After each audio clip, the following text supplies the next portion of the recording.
بۆیە خزمەتی دایک و باوک بەڕێزان وەکو عیبادەتی خوا فەرزە. لە سوورەتی ئەل-ئیسراء ئاەتی 23 و 24 پەروەردگار دەفەرمێ وەقەضا ڕەبوکە ئەللا تەعبودوا ئیلا ئیاه وبالوالدین ئیحسانا. پەروەردگار بڕیوێتیەوە، بڕیاری داوە، فەرمانی دەرکردووە تەنها و تەنها پەرستش بۆ چێ بکرێ؟ ئیلا ئیاه، بەس بۆ ئەڵڵا بکرێ. ئیلا بۆ حەسرە.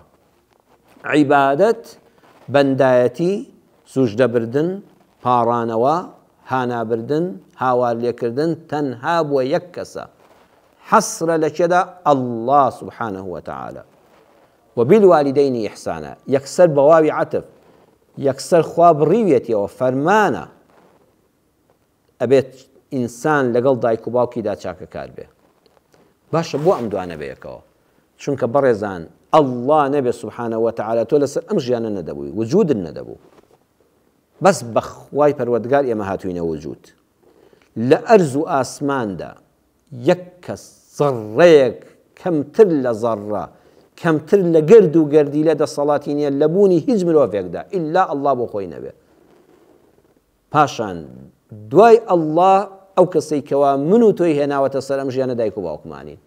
کەس لە دیوار نایەتە دەرێ، کەس لە کلۆریدار نایەتە دەرێ، هەمومان لە دایک و باوکمان بووین. کەواتە دوای ئەڵڵا سوبحانەه وتەعالا کە هەمومانی دروست کردووە، ئەو دایک و باوکە بوون سەبەبی هاتنە دنیای من و تۆ. بۆیە خوا بە یەکەوە باسی کردن. ئەمجا سەیری دیقەتی وردەکانی قورئاندان خۆشەویستان. دەفەرمێ وەبیلوالدین ئیحسانا، نافەرمێ ئیلە الوالدین ئیحسانا. قورئان زۆر زۆر وردە، یعنی نەک وشەیەکی، یەک پیتی قورئان.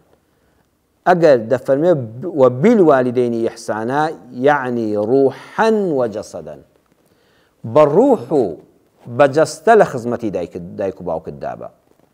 تەوقیریهما، ئەبێ دایک و باوکت زۆر بە قەدر و حورمەت بنلات. ئای داخی گرانم هیوا هەیە ڕۆژی دەجار ئاوا دەست دەخات سەر بەخوا کابرا دوور لە ڕووتان پەرژین بێ یەک تەنەکە پیسایی لە زجیدایەتی نازانم چۆن لە ڕووی دێ پێڵە گەورم. ئەخ گەورەی بەس بۆ ئەڵڵایە کە وشەیە هەر بۆ خۆی غەڵەتە. ئەتوانی بڵێ پلەدار، خاوەن پایە، دەسەڵاتدار، بەس وشەی گەورم بەس ئەڵڵا گەورەی هەمومانە، بەس ئەڵڵایە. کەچی ئەو کابرایە ڕۆژ تایەوارە دەستی گەڵدا گەورم، کەچی وەڵڵی پێی عەیبە باوکی بڵێ بابەی گیان.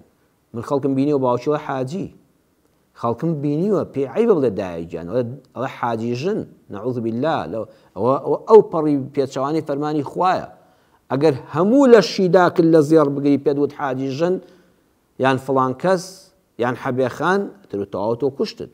بڵێ دایک گیان، ناوێت باوکت بڵێ حاجی. ئەڵا وەڵڵا وەمزانی حاجی خزمەتکاری ماڵەکەیانە، وەمزانی باخەوانی باخەکەیانە. بابا وە باوکتە.